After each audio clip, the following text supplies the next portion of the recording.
Ready na ba ta? Mag-praise, magdayig sa ato ang buhing Ginoo? Yeah. Now the Bible says in John 8:32, and you will know the truth, and the truth will set you free. So we believe in Jesus. So we also believe in His word of truth. Amen? So set free na ta sa tanan natong mga sala. So this afternoon, we will celebrate, no, we will rejoice sa freedom na naata diha kay Lord. Sige, ina sa imuhang katupad. Kusga ang imuhang tingog, ha? Ayan. Come on, let's sing to the Lord. Let's all clap our hands to Jesus.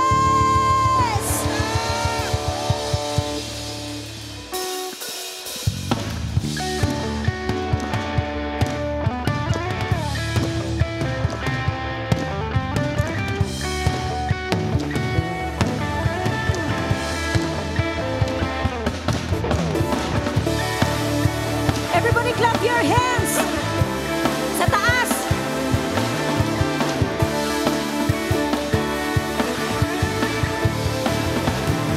Malaya.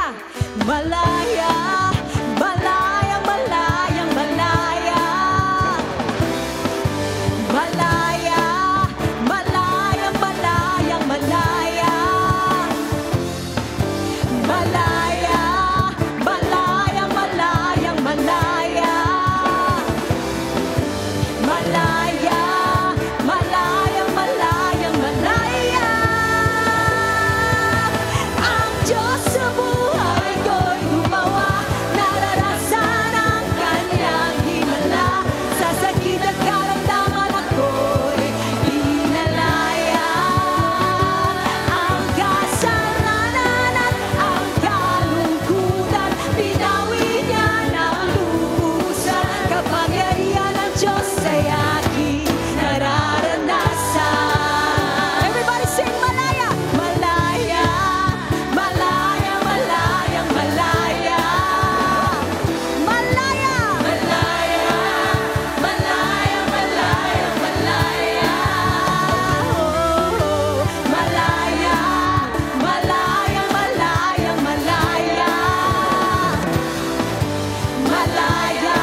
Lord, we offer our time to you this day. As we open our hearts to you, Lord, let faith arise in this place. We give glory to your name, God. Let everyone who are here today will experience your love as you manifest your presence in a very special way.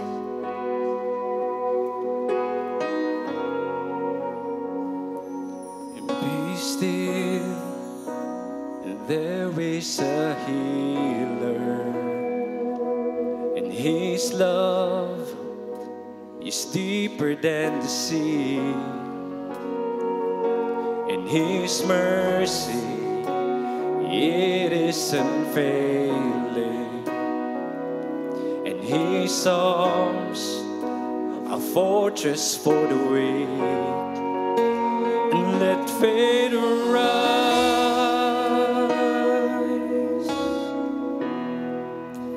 and let faith arise.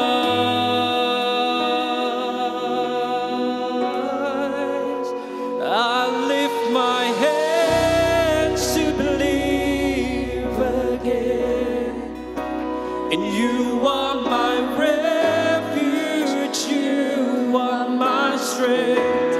As I pour out my heart, these things I remember. You are faithful, God, forever.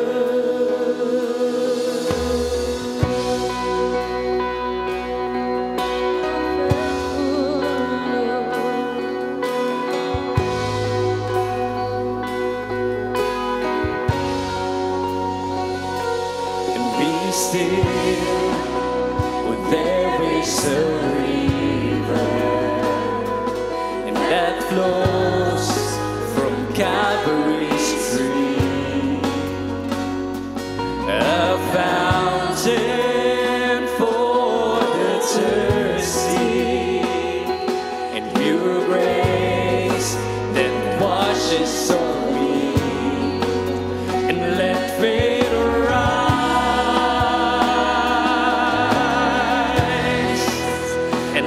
faith arise.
Open my eyes, open my eyes. Jesus.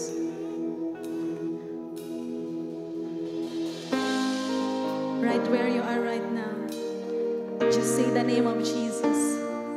When you say the name of Jesus, something happens when we call upon the name of Jesus. Amen. And miracles happen when we say His name. His name who is above every other name. And today we will declare that He is the God that we serve. Amen.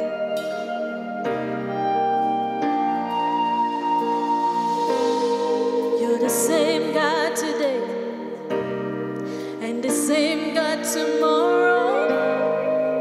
Help me see the victory that you already see. And my faith be today what it will be tomorrow when I see the victory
Shall we pray? Father, we are here to give glory to your name. Lord God, may you get the glory, Father God, today as we worship you in spirit and in truth. Walay laing ngalan, Lord, ang among gisimba. Nining adapita, Father, only Jesus, Father God. Lord, we pray that whatever situation we are today in our life, naaman mi sa problema, Lord, naaman mi mga trials nga ginatubang, Father, doon na may mga problema sa relationship, maybe sa finances, oh God, may you get the glory, Father. Sa among reaction, Lord, how we respond to situations, oh God, may you get the glory. Father, Lord, we know you are working in our hearts and you are molding our character. Today, oh God, I pray for every heart to be receptive to your word and to surrender, Lord, our situation to you. Lord, in every trial, in every problem, in every mountain that we are to climb, may you get the glory. Father God, we intercede for every family represented here today. Lord, we are praying for our new friends that we have invited today. Lord, we declare that we love them and we love everyone, Lord, because you commanded us to love you and to love the people, Father. Lord, we pray for the word that we are going to hear, that it will change us, Lord, every single day. Our faith arise, Lord, to the situation. At ikaw, good Lord, ang mag-glorify sa among mga kasing-kasing, O God. Lord, we intercede for our country. We pray for our city and all the officials of the land, Father. Lord, we pray for every one of us present here today. Lord, from our leaders, from our praise and worship team, and all of us serving today, thank you for the kind of heart that you are giving us, O God. We love you, Lord, and we dedicate this worship time with you, our Lord Jesus Christ, in the name of the Father, of the Son, and of the Holy Spirit. And God's people will say, Amen and Amen. Palakpakan natin si Lord. Welcome everyone. Pwede na tayong manglingkod. Sige. So, Pastora Beauty will give us the word today. And we are in a new series, no? New series. So before that, I would like to welcome ang mga new friends. Kung ngayon lang kayo nandito, can you kaway-kaway your hands sa mga new friends at i-welcome ninyo sila. Amen. Para mabalik na sila. Og diligyan, malipay sila kay ma-encounter nila once again si Lord sa ilang kinabuhi. Amen. Okay, so let's welcome Pastora Beauty. Palakpakan natin si Lord. Thank you, Pastor Joel. Good afternoon, everyone. Mayong hapon, magandang hapon po sa lahat. Again, ako po si Pastora Beauty, one of the disciples of our beautiful Pastora Julnes, asawa sa atong guwapo ug buutan nga Pastor Joel.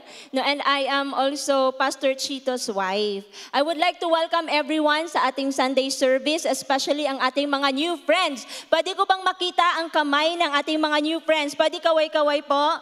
Kaway-kaway. Ayun, may nakikita akong mga kamay. How about dito na side? Meron ba? Okay, dito po, meron? New friends? Baka nahiya lang. Sa taas, meron po?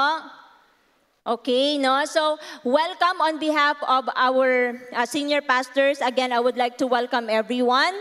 And this afternoon, before I continue, I would like to request all of you, no, ginagawa na po nating kultura ito dito sa atin, that when we listen to the Word of God, ini-encourage pa po namin kayo to please turn off your data, Kung gusto niyo i-turn off ang cellphone, okay rin. No? But make sure po na wala tayong mga distractions, wala tayong mga books na binabasa dyan while ongoing ang ating Sunday service. Sabi ng teacher ko, nung nag-school ako sa Bible school, sabi niya, tinuruan niya kami, sabihin niyo sa congregation, when you preach, sabihin mo, everyone, eyes here. Eyes here. Dili lang daw ang mata sa preacher. Dili lang daw sa stage, no? Dili daw magbukad-bukad og cellphone, dili magamit-gamit og cellphone. No? So, I might wanna use that this afternoon.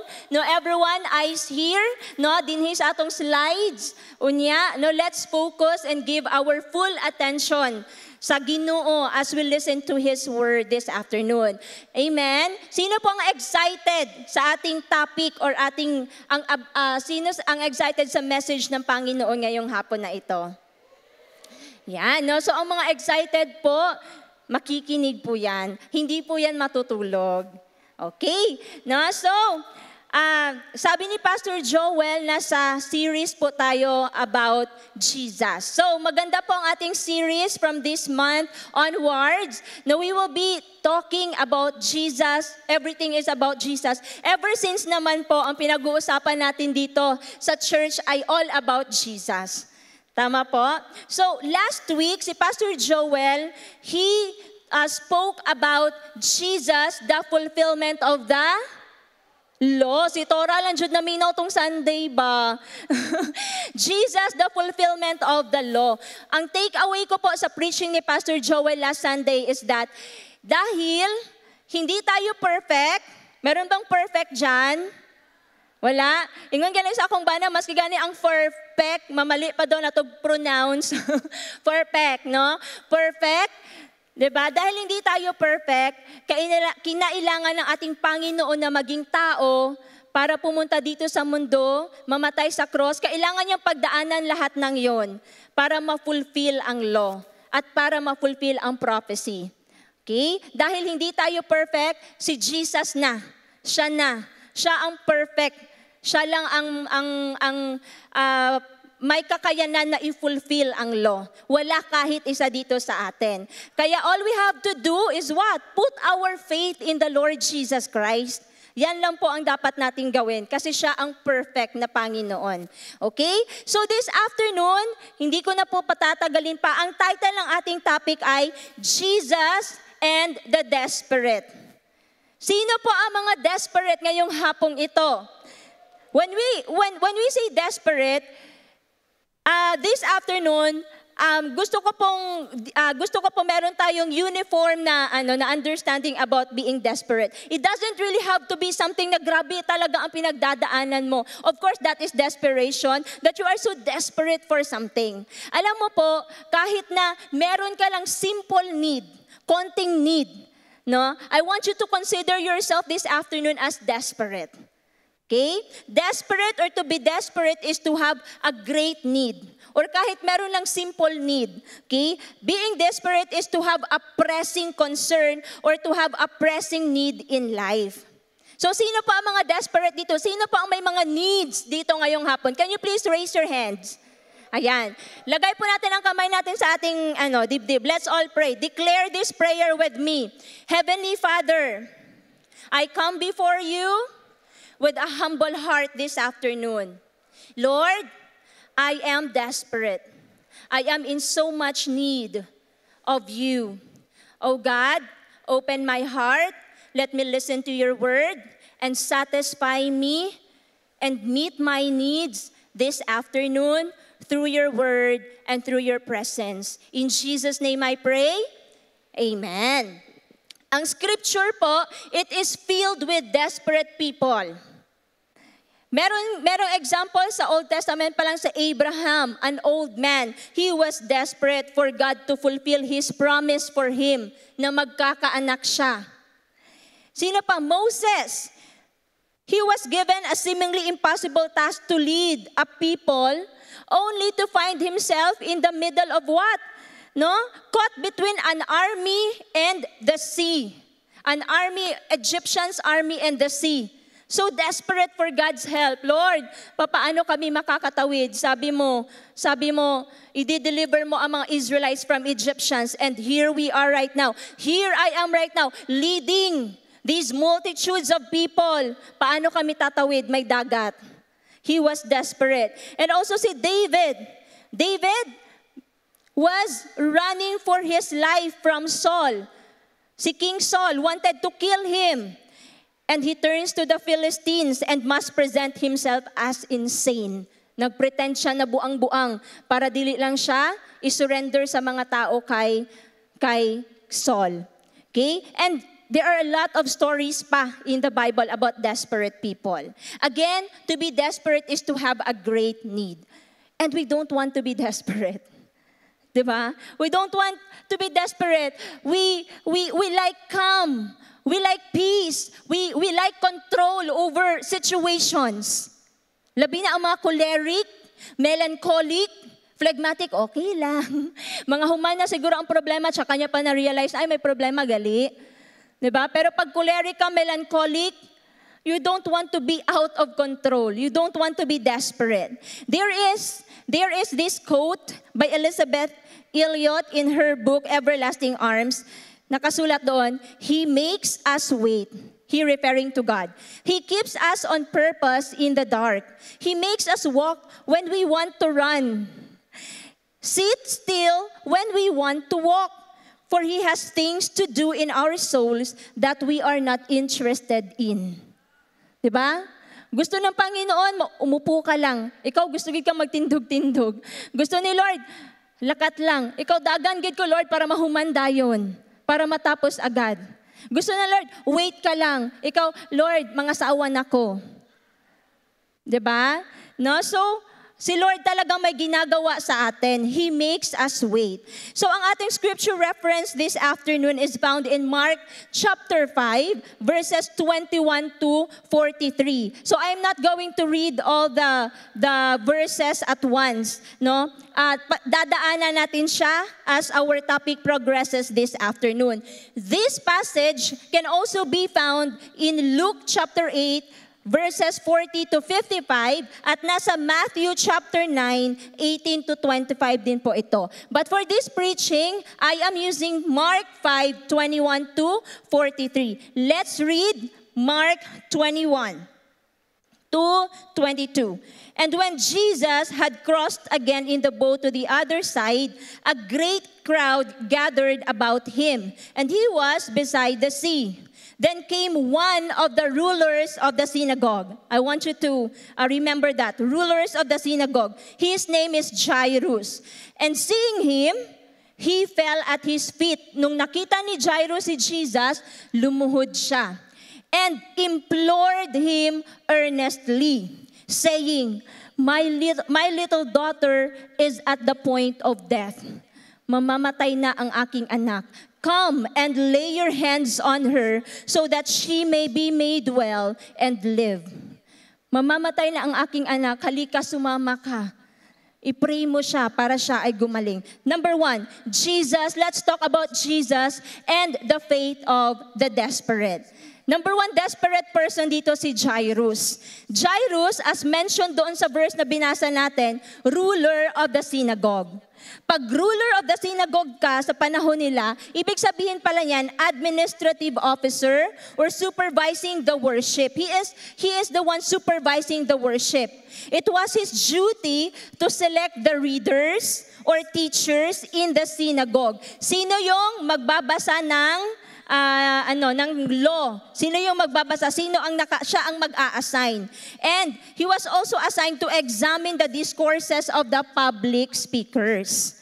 And to see na ang lahat ng ginagawa ay tama with decency and with accordance sa ancestral usage nila. Dapat tama ang ginagawa. So, si Jairus make sure na tama ang lahat ng ginagawa nila sa synagogue. Knowing those things, we could say that Jairus had prestige. No? Jairus had a reputation. He had prominence. Kilala siya. He had degree of wealth. Perhaps, we could say na meron siyang pera. But, he was a desperate man. He was a desperate man. Why? Because his daughter, his little daughter, is at the point of death. Mamamatay na ang kanyang anak. Anong ginawa niya? Number one, he fell at Jesus' feet. He fell at his feet. Nothing about his power is important anymore. Wala na siya ilabot kung ruler of the synagogue siya. He didn't care about what anybody would thought. No? He didn't care kung ano sasabihin ng ibang mga rulers of the synagogues. All he cared about is that mamamatay ang anak niya. I have a desperate need. I need to go to this man. I know this man could heal my child. And he knelt down. He knelt down. He fell at the feet of Jesus. Second thing that he did, he implored. He implored. Ibig sabihin, he begged Jesus earnestly. So desperately, he wanted Jesus to desperately do something about his situation. Jairus implored Jesus earnestly. He begged for his daughter's life. Jairus had a measure of faith. He had a measure of faith. He believed that Jesus could heal. None of us here is more desperate when someone we love is dying. Tama? So, ganun ang pakiramdam ni Jairus. He was powerful, but he was a desperate man.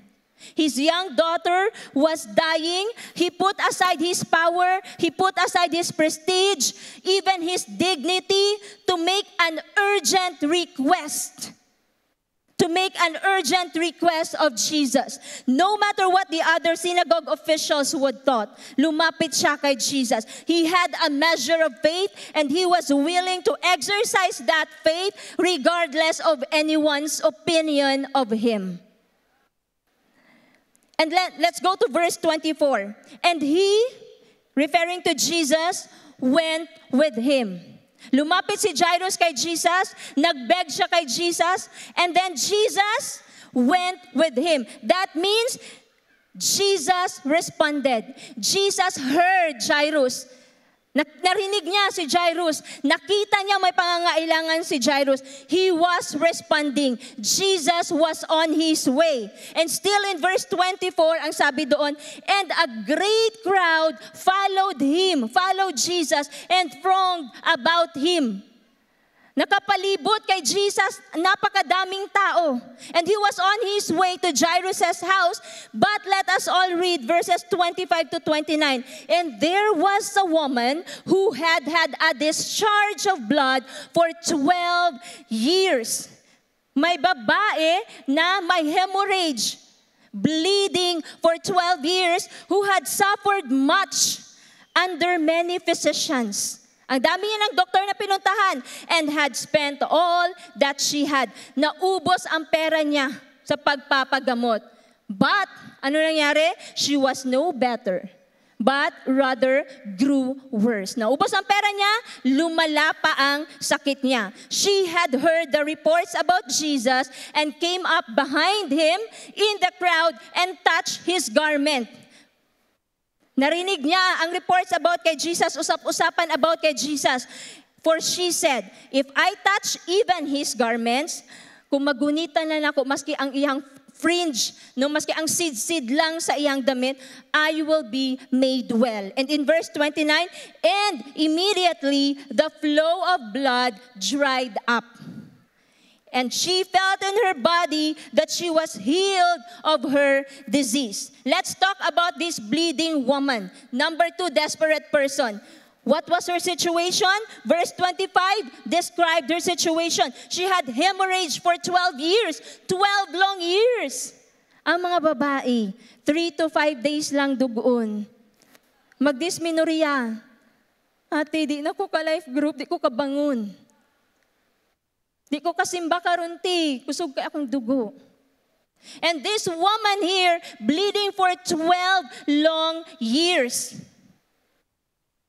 Ma-imagine na to ang kasakit. Ma-imagine na to ang kahugaw, ang kalisod, no, paghihirap niya. We don't usually like it, no? For some of us. Kapag ginadugo ta ng mga babae. How much more this woman? She suffered much under many doctors, under many physicians. Pero walang nangyari sa kanya. Naubos ang pera niya, hindi siya gumaling. And you know what? What is worse about her situation? She was discriminated. She was discriminated because of her sickness. Later on, we will find out why. She was actually rejected by the society. So could you imagine how desperate this woman was? Grabe ang iyang desperation. This woman is in dire. When we say dire, extremely, seriously, urgent need of help. Kailangan niya ng tulong. But no one and nothing was able to do so except for one thing. Let's read verse 27. She had heard the reports about Jesus. She had heard the report about Jesus. For 12 years, she was suffering. Grabe ang pagdurusa niya. She tried everything that she could to get healed. She was hopeless until she heard about Jesus, and a measure of faith started to grow in her heart. She started to have hope that this man, kahit na hindi ko siya personal na kilala, narinig ko lang ang mga reports about sa kanya, this man could heal me. She started to have hope. The scripture says, faith comes from hearing and hearing the word of God. She heard the report about Jesus and she started to have a measure of faith. Amen? And because she heard about Jesus, she had hope once again. Still in verse 27, ano nangyari? She came up behind Jesus in the crowd and touched his garment. Touched his garment. Hinawakan niya ang sidsid sa cloak garment ni Jesus. Could you imagine gaano siya kadesperada? I mentioned a while ago, a crowd, a lot of people nakapalibot kay Jesus. Siksikan, everybody would want to witness what would Jesus do. Grabe siya kadesperada because kahit na madaming tao, gisiksik din niya ang sarili. She came from behind and she touched Jesus' cloak. Ingana siya kadesperada, minsan kita daghan tao, okay ra na. Pag may mga ayuda, di ba? Grabe ang pila, ay daghan tao, okay lang na. Ilahan na lang na. Di ba? But this woman, she was desperate indeed. Nagdasok yun siya. Nakipagsiksikan talaga siya. Amen? She was bleeding, madaming tao, but she mastered all her strength. Nakipagsiksikan sa maraming tao para makamit ang pinaka-inaasam-asam na kagalingan, healing. And where did her faith bring her? Ano ang nangyari sa kanya? In verse 29, and immediately, I want you to say this with me, immediately, the flow of blood dried up, and she felt in her body that she was healed of her disease. Immediately, she experienced healing that for 12 long years, pumunta siya sa napakaraming doktor, naubos ang pera niya, she was discriminated. But just that one moment with Jesus, because she had this measure of faith, immediately, she was healed. Palakpakan natin ang Panginoon. Amen. And in verse 30 to 34, and Jesus, perceiving in himself that power had gone out from him, ang ginawa ni Jesus, hinanap niya, sino ang humawak ng aking cloak? May humawak sa akin. I felt the power was released. Sabi ni Jesus. Sino ang humawak sa akin? And then, the bleeding woman came to Jesus. Sinabi niya ang lahat na nangyari sa kanya. Alam niyo anong sabi ni Jesus sa verse 34? Daughter, your faith has made you well. Your faith, sabihin mo faith. Amen. Your faith has made you well. Go in peace and be healed of your disease. After the woman comes forward and in-explain niya kay Jesus kung ano nangyari sa kanya, Jesus clears up any misconceptions about her healing. Ang sabi niya, daughter, your faith has healed you. Jesus wanted to emphasize na hindi po ang fringe ng damit niya ang nagpagaling sa woman. Amen? At this time, kung alam nyo lang, at this time, grabe ang idolatry, kung ano-ano ang pinaniniwalaan ng mga Israelites at this time. No? They would believe that that pool could heal people. Diba? Kung ano-ano pinaniniwalaan nila. And so, Jesus made it clear, your faith made you well. Your faith in Jesus, yan po ang makaka-heal sa sitwasyon sa buhay mo ngayon. Amen? Hindi yung kung ano-anong hahawakan natin. Hindi yung kung ano-anong pupuntahan natin. At ibibigay natin ang devotion natin sa mga bagay-bagay na yon. Okay? Now, God is moved to action by our faith. Si Jesus, He could have healed the woman and kept on walking to His original destination. Pwede naman to, di ba? Actually, alam ni Jesus kung sino talaga ang humawak sa Kanya. But He had to stop. He had to acknowledge kung ano ang resulta. Kung ano ang resulta ng faith ng woman na yon. At ano ang resulta? Miraculous and instantaneous healing. Agad-agad na kagalingan. Jesus had to acknowledge that. Amen? From verses 25 to 29, eto na. From verses 25 to 29, yan po ang story ng the bleeding woman. Jesus was already moving to His direction. Saan? Saan pupunta si Jesus? Sa bahay ni Jairus. But from verses 25 to 29, merong nangyari. May progress, pero may interruption na nangyari sa verses 30 to 34, no? 5 long painful verses for Jairus, who was also at that time so desperate to get Jesus to heal his dying daughter. Kinsa nauna doon kay Jesus? Si Jairus. Jesus, na ako'y kinahanglan. And when they were on the way, papunta sa bahay ni Jairus, here comes the bleeding woman. And for 5 long verses, Jairus was watching. He was, wait lang Lord, unahan ko, mamatay akong anak. And Jesus was in a very calm, composed, nag-take time istorya sa babae, kinakausap niya yung babae. Pero here comes Jairus. Akong anak mamatay na. Kaya ako nagdungol sa imo, Lord, akong anak mamatay na. Can you imagine Jairus? 'Di ba? Agonizing over his dying daughter. Anxious siya, maunang gusto niya no mapadali si Jesus. Amen? But instead, kaning long conversation ni Jesus with the woman, nagpadugay-dugay sa iyaha. In Jairus' mind, certainly, siguro, this is not how it was supposed to play out. Dapat hindi ganito, hindi ito ang expectation ko. But Jairus would soon learn that while Jesus delayed, Jesus has not denied. Amen? While Jesus delayed, Jesus has not denied.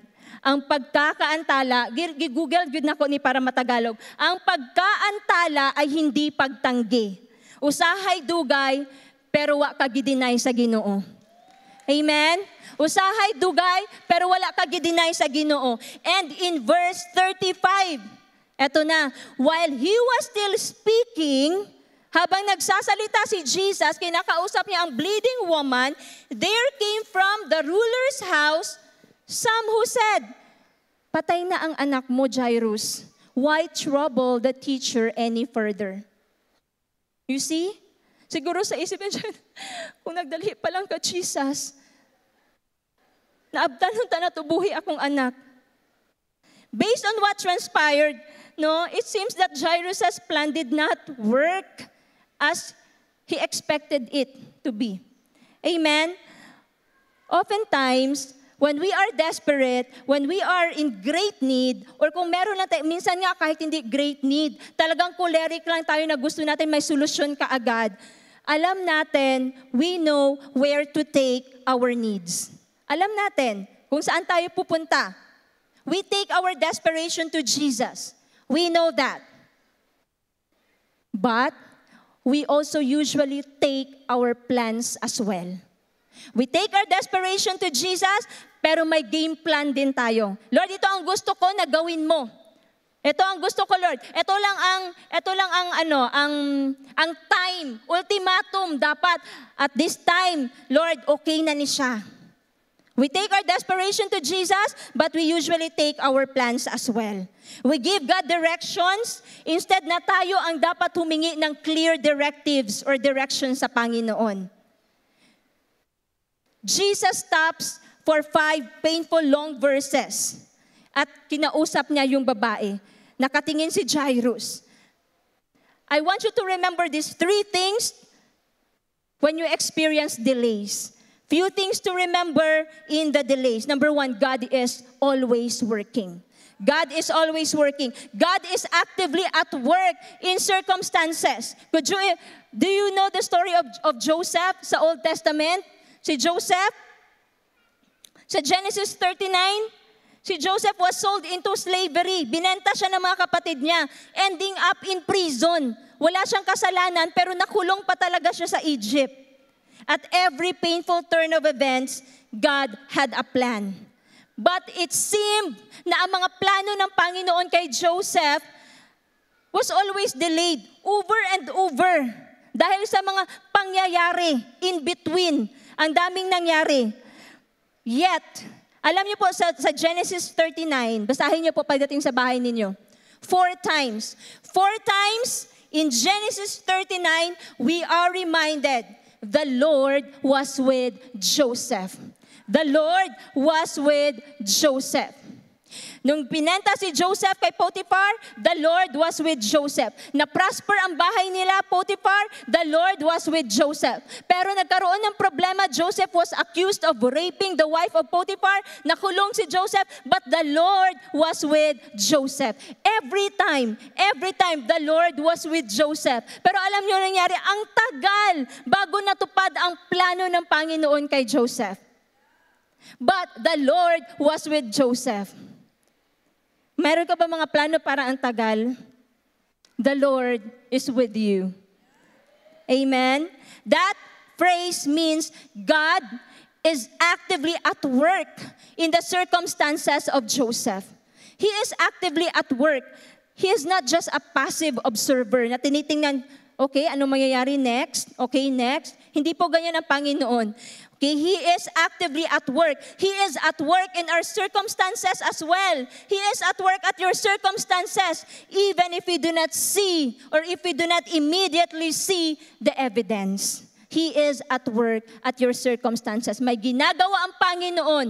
May ginagawa ang Panginoon sa buhay mo kahit hindi mo pa man nakikita yan ngayon.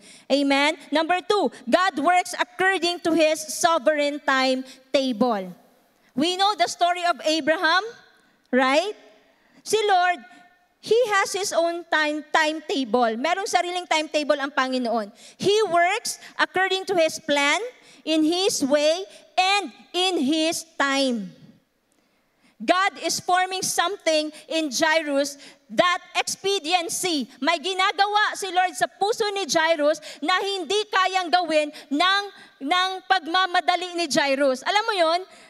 Gusto ni Jairus magmadali si Jesus, pero hindi po ganyan mag-work si Jesus. May ginagawa si Lord sa buhay ni Jairus na hindi kayang gawin kahit na nagmadali pa si Jesus papunta sa bahay ni Jairus. Amen? In God's economy, instant gratification never produces long-lasting fruit. Kaya iinom muna ako tubig. Gising lang kayo dyan.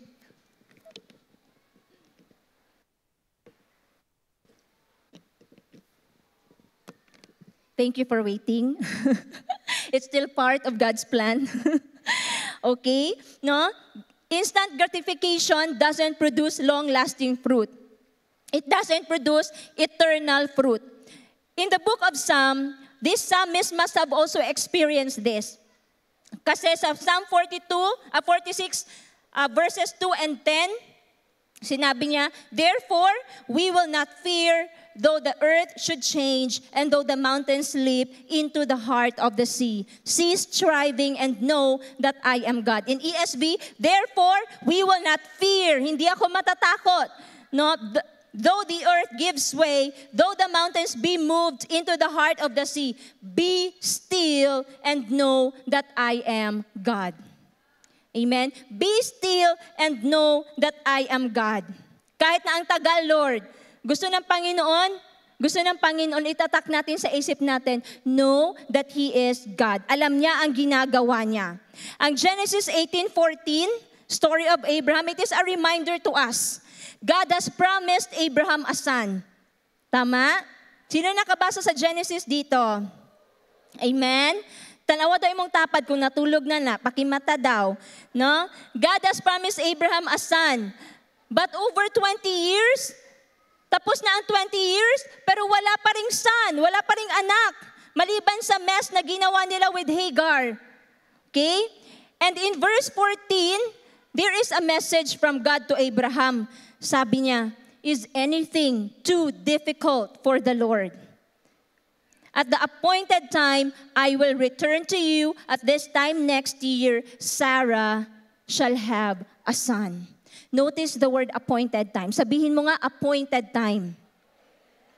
Appointed time, at the right time, at the ordained time, God-ordained time, at God's time. Sa tamang panahon, sa panahon ng Panginoon. God sets the time and God always keeps His appointments. Amen? Naiintindihan niyo ba yon? God sets the time and He always keeps His appointments. Kaya friends, if we are going to claim the promises of God, we must also claim the timing of God. In Isaiah 55:8-9, sabi doon, the ways of God and the thoughts of God are higher than ours. Okay? And letter C, what do we need to remember kung may mga delays? To God, your feelings are valid. But truth must always prevail. Valid mo ang feelings, pero truth must always prevail. Alam mo problema with emotions? They will often deceive us. We will come to the wrong conclusion about God if we are just driven sa ating mga emotions. During the times of desperation, ang tendency kasi natin is to lean into our feelings. Kung ano yung nararamdaman mo. Tama? It feels like God does not love me. God does not care about me. Nakalimutan na yata ako ng Panginoon. He just doesn't care. Especially, pag nakikita mo yung iba, sinasagot na ang mga prayers nila. Yung mga bagong mga kasama mo sa church, wow, galing, grabe pag-prosper ni Lord sa ilaha. Ako, Lord, kumusta? Tama? You don't care about me, Lord. You don't love me. Mas love ni mo siya, Lord. Dabi na ko, guay, pabor-pabor ni. Emotion-based na siya. The story in John 11 about the story of Mary, Martha, and Lazarus. Si Lazarus was dying at that time. They are good friends of Jesus. Mary, Martha, and Lazarus, mga kaibigan sila ni Jesus. And so, they eagerly and urgently make a request na papuntahin si Jesus sa bahay nila nung may sakit pa ang kapatid nila ni si Lazarus. And in verse 5 of John 11, eto maganda to. Now, Jesus loved Martha and her sister and Lazarus. Basahin natin sabay-sabay. 1, 2, 3, go. Now, Jesus loved Martha and her sister and Lazarus. Love ng Panginoon si Martha, si Mary at si Lazarus. Dahil mahal niya si Martha, Mary at Lazarus, what do you think would Jesus do the moment that He heard na may sakit si Lazarus? Anong gagawin ni Jesus? Iiwan ni Jesus ang ministry niya, pupunta siya kay Lazarus. Pero this is very surprising. Verse 6, dirita masyak. When therefore he heard that he was sick, narinig ni Jesus na may sakit si Lazarus, he stayed 2 days longer in the place where he was. He delayed. Jesus delayed. May sakit si Lazarus na mahal niya, but he delayed. If you are a parent, di ba, pag may sakit imong anak, boss, wait lang uli sa ako, kinanglan dalon sa hospital akong anak. Right? Pag may problema sa imong asawa, iiwan mo talaga yan. Or okay lang sa imo, ha? I hope walang okay lang dito, no? Kung may nangyayari na sa mga spouses natin na hindi maganda. No? When we are desperate and we take our urgent need to Jesus, we must lean. We must lean into truth, not feelings. In adversity or in difficult times, it's important to understand the truth before we extremely become desperate. Dapat intindihin muna natin, isipin muna natin anong sinasabi ng Lord sa kanyang salita bago pa tayo lamunin ng ating emosyon at bago tayo ma-deceive sa mga thoughts that Jesus doesn't care about me. Mas love ng Panginoon yung ibang tao kasi kung may prayer sila, binibigay ka agad ng Panginoon, ako ang tagal-tagal. Amen? When we face challenges, our emotions can overwhelm us. Totoo ba? Our emotions can overwhelm us and make us question kung mahal nga ba tayo ng Panginoon. We have to be reminded of the truth that Jesus loves us. May mga examples sa Bible about truths, no? We can use to remind ourselves. Lamentations 3:19-24-32. Remember my affliction and my wanderings, the wormwood and the gall. Basahin ko na lang sa last. Verse 24 and verse 32. The Lord is my portion, says my soul. Therefore, I hope in him. But though he caused grief, he will have compassion according to the abundance of his steadfast love. Amen? Mga encouraging na truth about who God is. Kahit na may pinagdadaanan ako ngayon, I will have hope in the Lord because of his steadfast love for me. Matatapos ang problema ko. Isaiah 54:10, for the mountains may depart and the hills be removed, but my steadfast love shall not depart from you, says the Lord. Says the Lord, who has compassion on you. In Romans 8:38-39, for I am sure that neither death, nor life, nor angels, nor rulers, nor things present, nor things to come, nor powers, nor height, nor depth, nor anything else in all creation will be able to separate us from the love of God in Christ Jesus our Lord. Ganyan tayo kamahal ng Panginoon. Walang kahit na anong bagay ang makakapag-separate sa atin mula sa Panginoon. Not even that sickness, not even that unanswered prayer. Amen?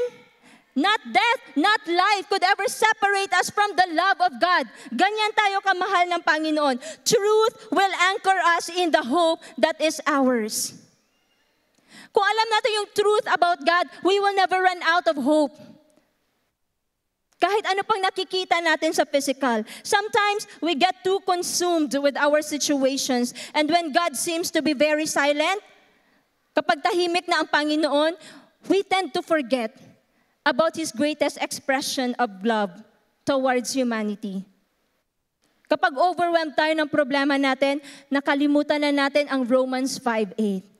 But God demonstrates His love towards us, that while we were still sinners, Christ died for us. Healing, sino nangangailangan ng healing ngayon dito? Fixing, restoration of your family or your relationships. Healing, fixing, restoring is not the ultimate expression of love. While we were still sinners, Christ died for us. God's greatest demonstration or expression of love is not healing, friends. It's not healing. It's not financial gain. It's not peaceful circumstances. God's greatest expression of love is this. Habang ikaw at ako ay makasalanan pa, Jesus Christ died on the cross for you and me. Ganyan kalaki ang pagmamahal ng Panginoon sa atin, para sa iyo at para sa akin. So yung mga unanswered prayers natin, at times, if we feel like, God, you are delaying so much. You don't love me anymore. Don't base everything on what you feel about it. Base your situation sa truth ng Panginoon. Mahal ka ng Panginoon. Pinakita niya yan because while you are still sinner, that is unconditional love. Christ died for you. Pangutan ado imong asawa kung kaya niya magpakamatay, kay palangga ka niya. Wala na nagtanong. Amen. Si Jairus, even si Mary Martha, they had a game plan, but it did not play out. But in the desperate delay, Jesus developed Jairus' faith. Na-develop ang faith ni Jairus. We cannot put God in a box of our own makings, or own plans or demands. No, smooth sailing life or smooth sailing through life, thinking na ganyan ang indicator ng pagmamahal ng Panginoon sa atin. God allows the storms because He has a purpose for the storms in our lives. Amen? Kaya be careful pala tayo no, kapag may in-answer tayo na may answered prayer tayo, tapos sabihin mo sa life group mate mo, di-answer ba ni Lord akong prayer? Tapos sabihin ng cellmate mo, ay grabe naman. Ano sabihin mo? Love manggod ko ni Lord. Siya, dili siya love. No? Love manggod ko ni Lord. No, we have to be very careful. No? Let us not distort the truth na hindi po yung mga answered prayers natin, hindi po yung mga healing, kung ano-anong hinihingi natin sa Panginoon, ang demonstration ng great love niya sa atin. Hindi po yun. Mahal ka ng Panginoon, namatay siya sa cross para sa'yo. Okay? Now, let's go to number 2. Jesus demonstrates His power through desperate times. Jesus demonstrates His power sa mga panahon ng desperation natin. Verse 36, but overhearing what they said, Jesus said to the ruler of the synagogue. Pagkatapos marinig ni Jesus na namatay na ang anak ni Jairus, sabi niya kay Jairus, do not fear, only believe. Do not fear, huwag kang matakot, maniwala ka lang, have faith. After Jesus took some time with the bleeding woman, Jairus gets the news na namatay ang kanyang anak. Ma-imagine mo, no, grabe kasakit sa heart ni Jairus. Pero here comes Jesus telling Jairus, do not be afraid. Maniwala ka lang. Huwag kang matakot. Alam talaga ng Panginoon na ang natural response natin sa mga sitwasyon ay fear. Fear. Mahadlok dayon ta. Kung hindi pa lang alam ng Panginoon that we are so prone na matakot, hindi na sana sinabi sa Bible at hindi na tayo sana nire-remind ng paulit-ulit na do not be afraid. Do not fear. Jesus always meets us in our fear. Always reminding us of truth. Always na tayo nire-remind about sa kanyang truth. Like Jairus, the Lord wants to move us from fear to faith. From fear to faith. It may seem cruel, no, na kinahanglan pa paabuton na mamatay ang anak ni Jairus bago ma-develop ang faith sa heart ni Jairus. But God demonstrates His power, His glory in our desperate times. Just like sa buhay ni Jairus. Letter A, Jesus is Jehovah Rapha. Sa nangyari kay Jairus, at sa bleeding woman, God demonstrates His power and He proves once again that He is Jehovah Rapha. Ang Jehovah Rapha, makikita natin sa Exodus 15:26. That was the time, basahin ko, if you listen carefully to the Lord your God and do what is right in His eyes, if you pay attention to His commands and keep all His decrees, I will not bring on you any of these diseases I brought on the Egyptians, for I am the Lord who heals you, who heals, Jehovah Rapha, who heals you. This was the time kung saan ang mga Israelites uhaw na and the water that they were drinking mapait. And Jesus healed the bitter water. But He doesn't just heal water. He heals people. He heals people's unbelief. He heals people's doubt. He heals people's kauhaw. He heals people. The healing of the waters was a demonstration of God's power to overcome any impurity, any contamination, any corruption. Any uncleanness or uncleanliness. God has the power to overcome that. Let's go back to the bleeding woman. On account of her condition, alam niyo po, ang mga Israelites kasi, they were so observant of the law. And sa law kasi nila, the woman at that time was ceremonially unclean. Unclean. Makikita natin sa Leviticus 15:25 to 28. If a woman has a discharge of blood for many days, not at the time of her menstrual impurity, or if she has a discharge beyond the time of her impurity, all the days of the discharge, she shall continue in uncleanness. Hugaw siya. And whoever touches these things shall be unclean. Lahat ng nahahawakan ng woman na may nagadugo, no, magiging madumi din, and shall wash his clothes and bathe himself in water and be unclean until the evening. But this woman, 12 long years, sigig bleed. She was always unclean all this time. She is not permitted to enter the temple kasi unclean nga siya. Jesus makes the woman clean by His power instead of becoming unclean Himself. When the woman touched Him, palagay niyo ba Jesus became unclean? He didn't. Instead, He made the woman clean. Because He has the power to overcome contamination, uncleanness, and anything like that. Amen? And this woman, her healing was not just physical. She also experienced emotional, social, and most importantly, spiritual healing. Spiritual healing. Kaya nga sa last na verse, kung babalikan natin, sinabi pa ni Jesus sa kanya, go in peace. Your faith has made you. Go in peace and be healed, sabi ni Jesus. But the woman already experienced healing at that time. But Jesus had to emphasize it. I believe that Jesus was referring to spiritual healing and every aspect of her life. She was discriminated. Walang gustong lumapit sa kanya kasi bawal. So she was not able to participate sa mga gatherings, activities nila before. She was socially discriminated, but she had healing. She experienced that Jesus is Jehovah Rapha. Now on Jairus, touching a dead person renders one unclean pa rin. Di ba Jesus went to the house of Jairus and He healed the daughter, hindi niya lang hinil, binuhay niya ulit.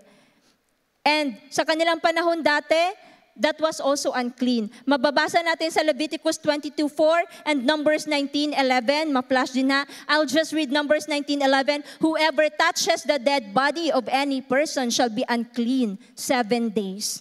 But once again, Jesus overcomes uncleanness and the girl comes back to life. Amen? Jesus is our Jehovah Rapha.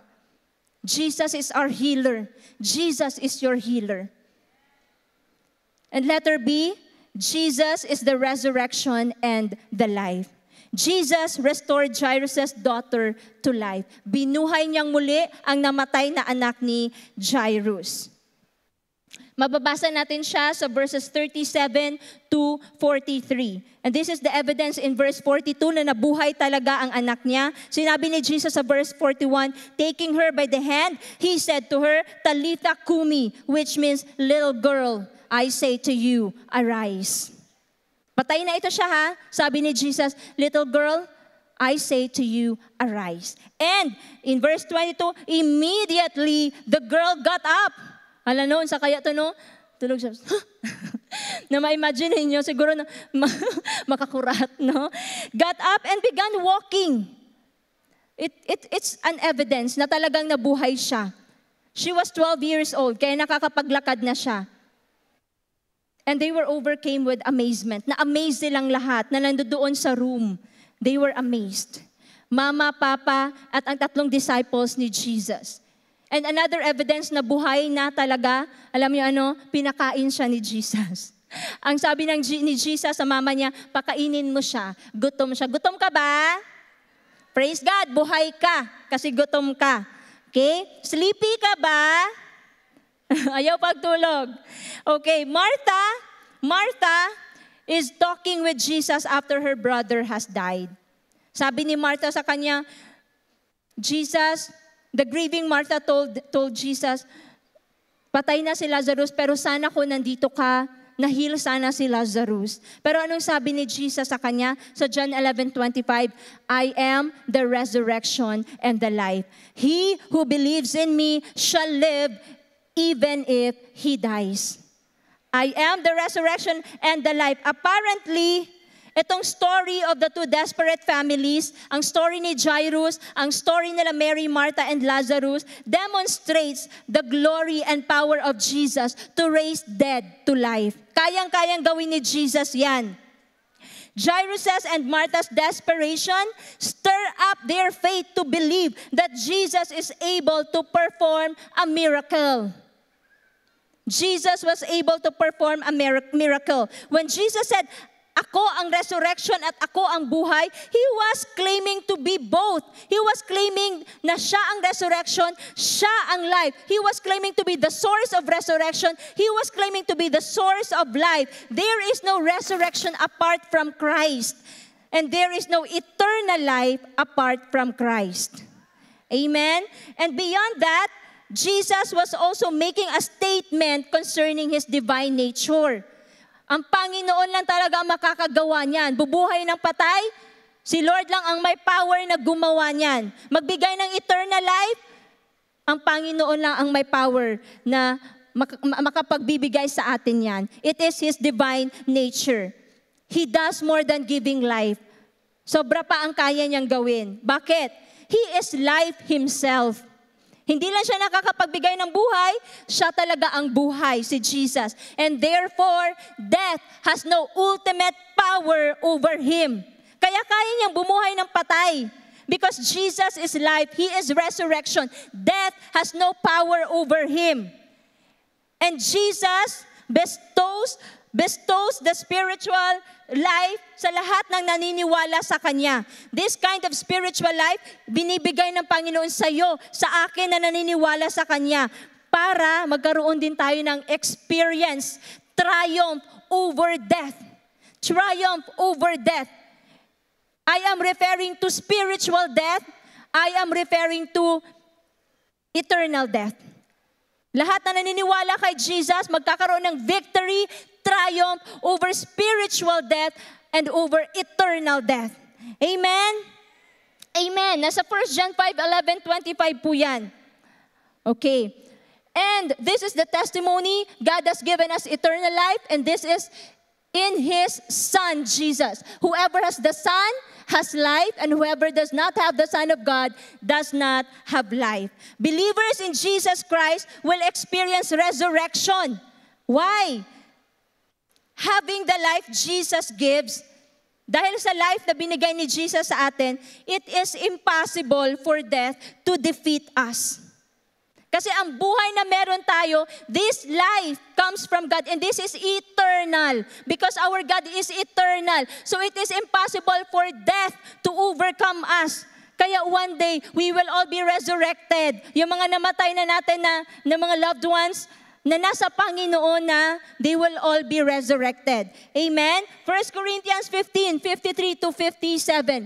For the perishable must clothe itself with the imperishable, and the mortal with immortality. Basahin ko na lang sa verse 55. Where, O death, is your victory? Where, O death, is your sting? The sting of death is sin, and the power of sin is the law. But thanks be to God, He gives us the victory through our Lord Jesus Christ. Amen. Jesus shows na hindi ang kamatayan at hindi ang oras ang obstacle. No? Hindi kamatayan, hindi din ang delays, hindi ang oras ang obstacle. Outside the tomb, sabi ni Jesus, Lazarus, come forth. Gawas din ha sa lubngan na nimo, sabi ni Jesus. And the dead man came out. Kung naakaya ka dito, no, madlo kaya ka. No, the dead man came out. That's in John 11:43. It's one thing to claim to be the resurrection and the life. But Jesus proved it by raising Lazarus. Sabi ni Jesus, ako ang resurrection and life. But He proved it by raising Lazarus, who was 4 days dead, 4 na araw ng patay. Death has no dominion over Him who is life itself.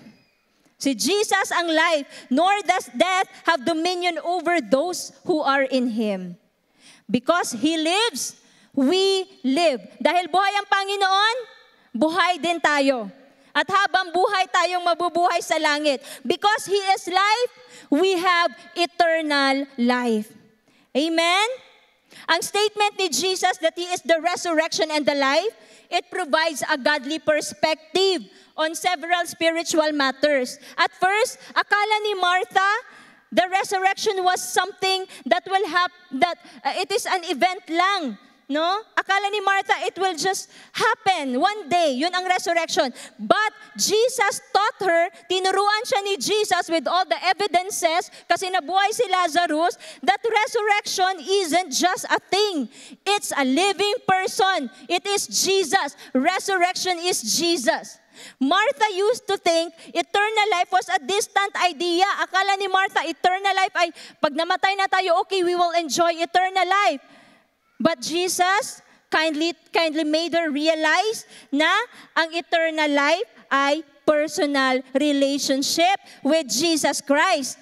Amen? And while Martha believed victory over death was something in the future, Jesus showed her that we can experience victory over death right now through Him. We can experience victory death. Naatay kadaugan.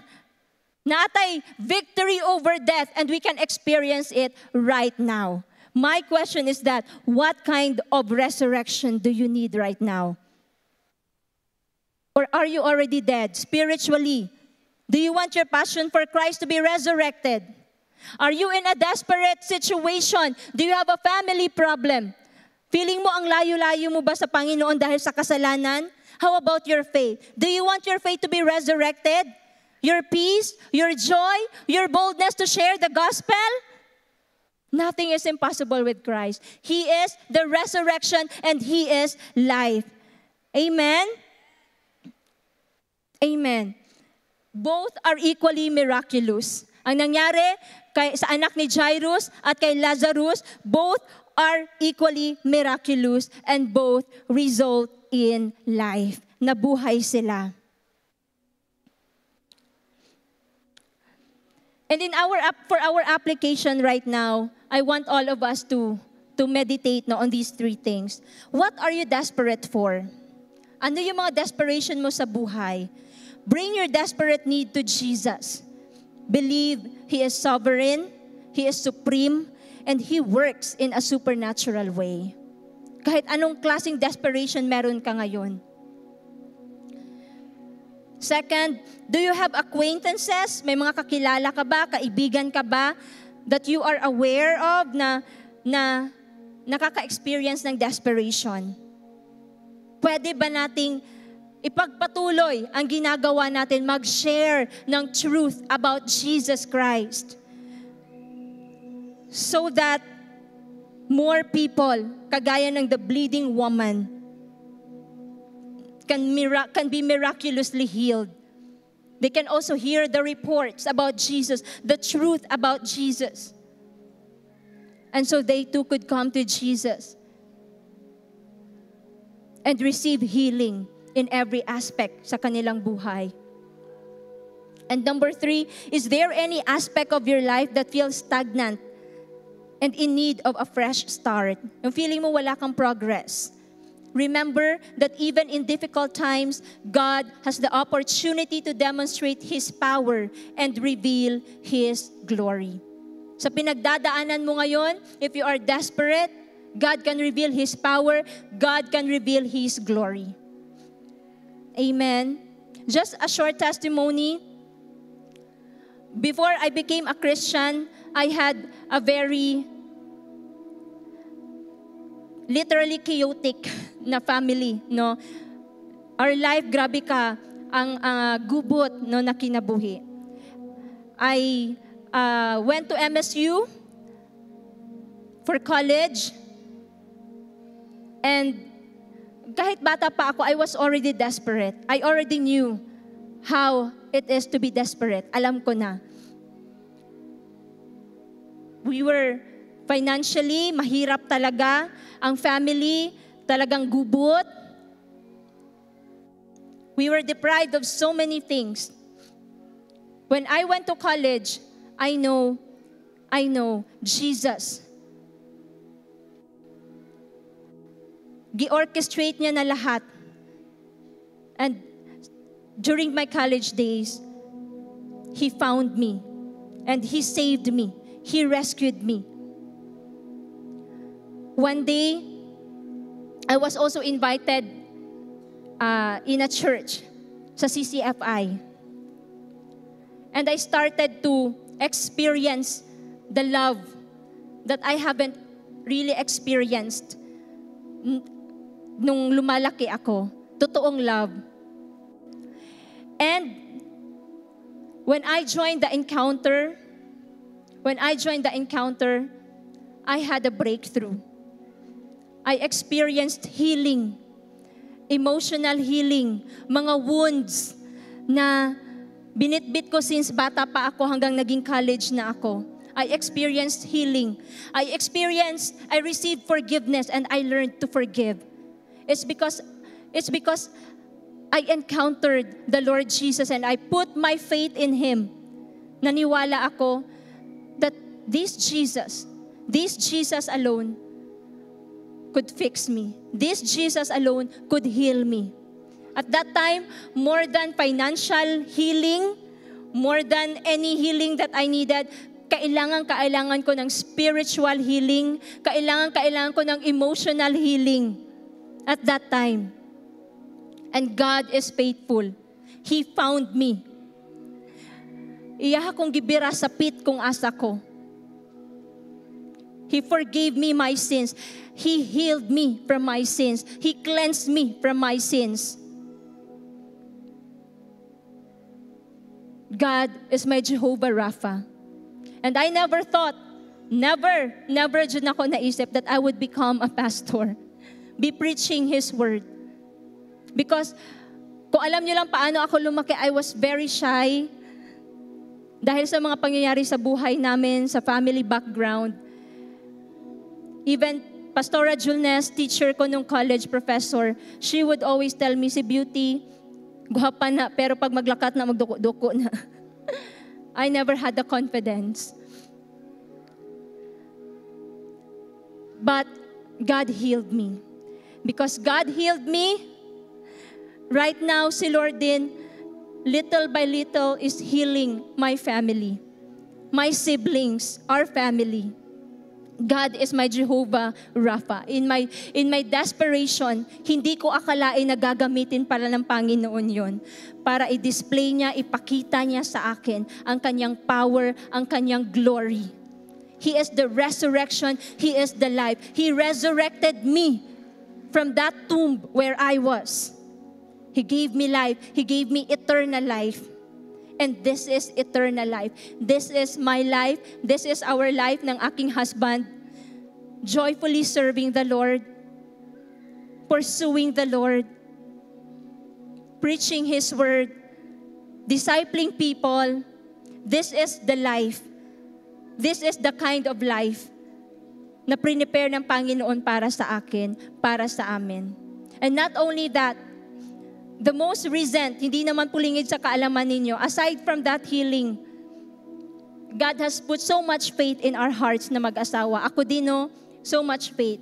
And when my husband experienced this rare disease, nagkaroon siya ng rare disease, ameloblastoma, I was very desperate as a wife. Grabe ka desperate. People may see me na malipayon, but every time alone ko, nagatulog pa na sila.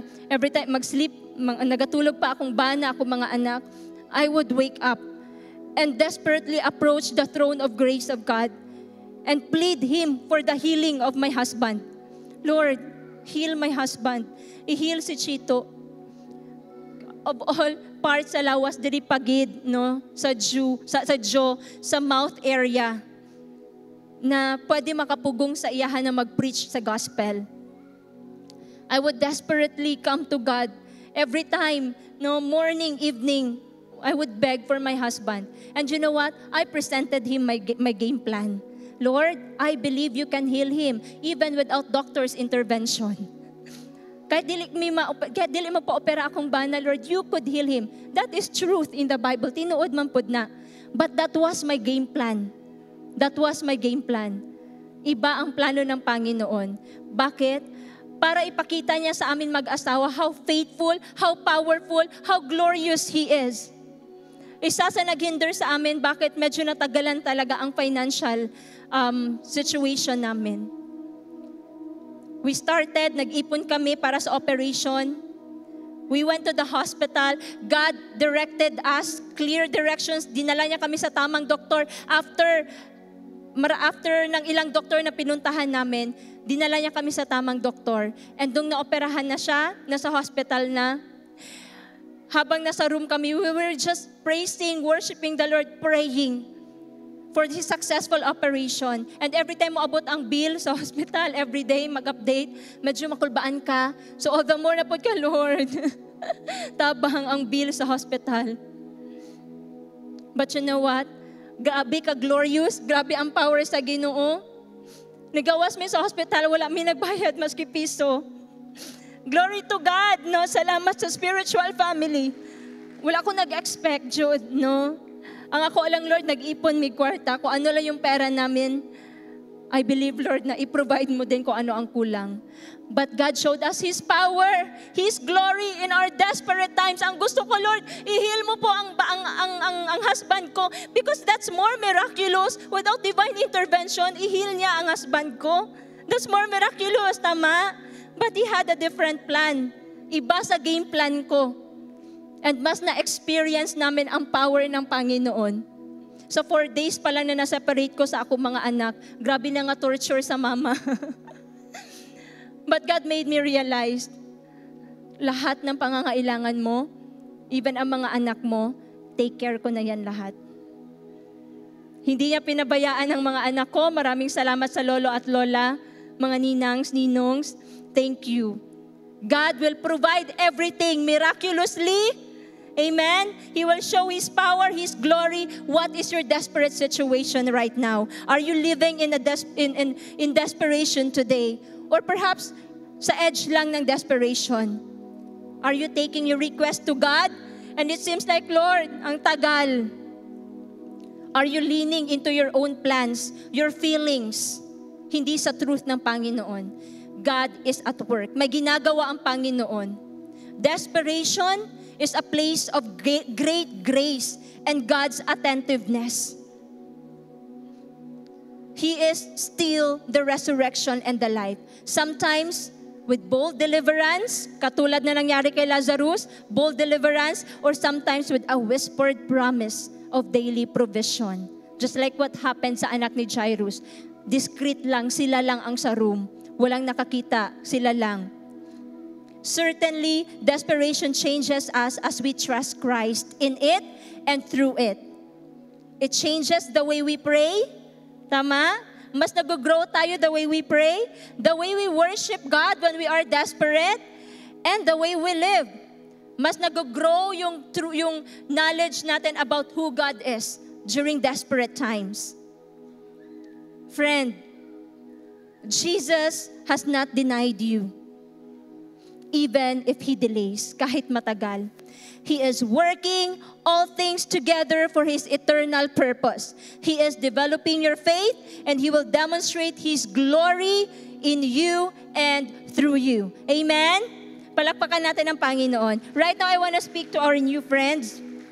Pwede ko bang makita, i-request ang ating mga new friends to please stand. Tumayo lamang po tayo. Ayan, tayo po tayo. Sige, 1, 2, 3, go. Please remain standing. Remain standing. Thank you. Palakpakan natin ang mga new friends natin. Praise God for your lives. Please remain standing. Thank you po for coming. The Lord loves you. The Lord loves you. Whatever you are going through right now, kung ano man ang desperation ninyo ngayon, dalhin niyo po sa Panginoon. Amen? I would like to invite you to pray this prayer with me.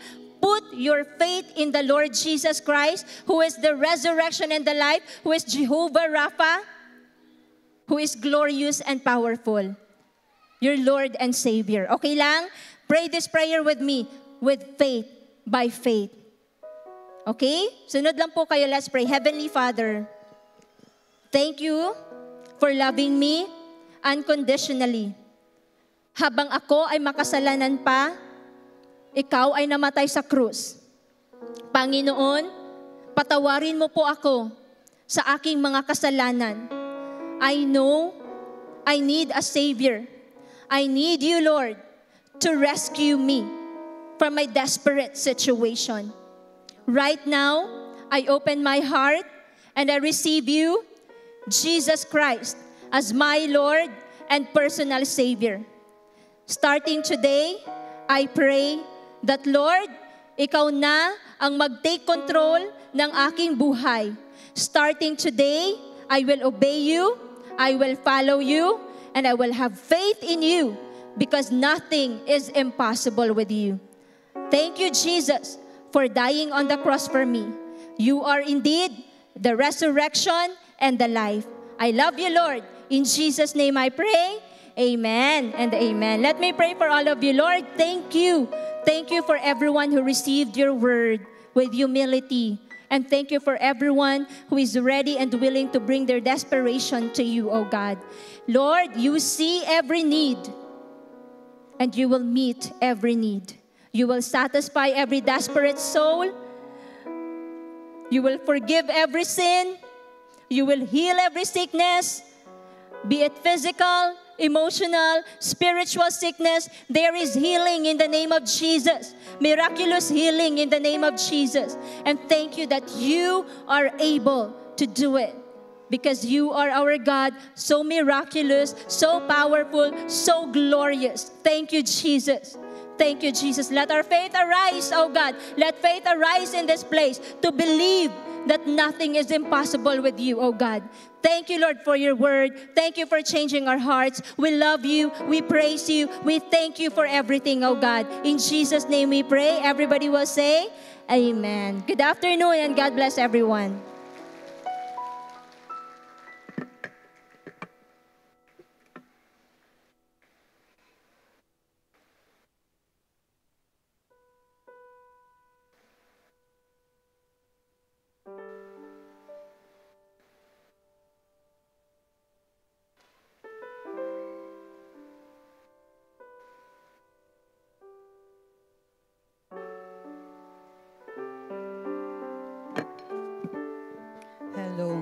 Hello. Mayang hapon sa tanan. It's time, mauna po ning time maghatag na to sa atong mga tithes and offering. Ako di ay si Lorna Cordero Orongan. I'm 56 years old. I'm a government employee. My network name is Soul Keepers under Sister Teresa Cordero Asibal. Kuyawan ko ba? Joke. I'm almost 6 years na diri sa CCFI. O thank you po ko kay ang akong BFF. Ako na jud na uban diri. Esther and her family. Na anasad sila diri. My key verse for today is in Matthew 6:33. Nagaingon, seek ye first the kingdom of God and His righteousness, and all these things shall be added unto you. I believe that tithing is a way of obeying and honoring God, showing gratitude for His blessings. I become faithful in giving my tithes. Since then, we have been blessed financially. He gives us many blessings, like itagaan ko sa Ginoo Dara Poultry Farm, na ako'y 1 hectare mango farm, o unya itagaan po ko niya bagong balay, bagong car, o naka-travel na po ko o abroad. Kani I believe gikan gyud ni kay Lord tanan. Also po akong i-testify akong anak pag-graduate niya as pagpasada niya og pharmacist, yung nanako siya nga, o gusto dyo ka madato, ihatag yun faithfully imong tithes sa Ginoo. Yeah, tinuod yun na ako yun ang gisulti sa iya ha. So, before nag-employee siya, karon for 2 years, 3 na iyang butika. Yeah. So, tinuod yun mga igsuon, kung faithful ta mo hatag sa atong tithes and offering, iyahagyutang i-bless. So, all the glory belongs to Him. So this time, ato na igunitan atong tithe envelope o mga pray ta. Our precious Heavenly Father, thank you for this day. Thank you for this opportunity that we can show our love to you by giving. Lord, bless our tithes and offering. Bless us all together in another. In Jesus' name I pray. Amen.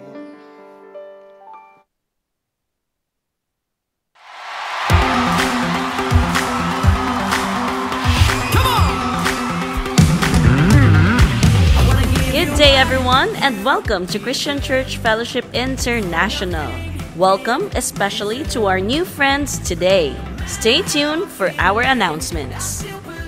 Our Sunday service celebration is every 2 p.m. here at the Word for Everyone Ministries, and the recorded service will be posted in our YouTube channel in the evening on the same day. We are inviting our new friends to join one of our life groups and start up your new life with Jesus. You can ask the person who invited you for more details. It is important to pray, and it's fun praying together. Join us in our dawn prayer meeting every Saturday, 5 in the morning, and let's build up our prayer life together. We have our YouTube channel where we upload weekly in case you miss our Sunday service and other videos. Go ahead, like, subscribe, and share our videos. Also, visit our official Facebook account for updates and other announcements. This church is about celebrating Jesus and celebrating the life He gave us. Have a blessed birthday to everyone celebrating life this week. Happy birthday! If you find it more convenient to give your tithes and offering online, posted on the screen is our account numbers for BPI, GCash, and PayMaya. Happy giving! We are excited to inform everyone that we have started and are on the road to building our own church facility. Here are some pictures of the progress of the construction. We still have a long way to go, and if you find in your heart to help with the building, here's our BPI account number, GCash or PayMaya number flashed on screen. Thank you for watching, and God bless us all.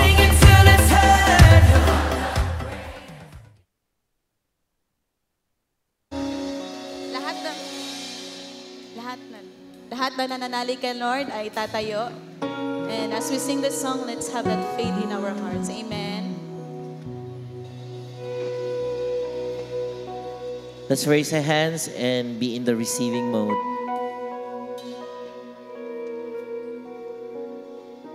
The Lord bless you and keep you. Make His face shine upon you and be gracious to you. The Lord turn His face toward you and give you peace. We sing Amen.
A blessed day to everyone watching this video. I hope everyone is blessed and has learned something through God's word today. Amen. It is our prayer and desire that we all grow more in wisdom and in love and also change as we listen to God's word. If you do have questions and clarifications, feel free to message us through our FB page, and we will respond to you as promptly as we can. We believe that people need the Lord, so don't forget Amen. to share this video to your loved ones and your neighbors. And don't forget to subscribe to our channel and give that bell a tap for notifications and new videos. God bless you and see you on our next video.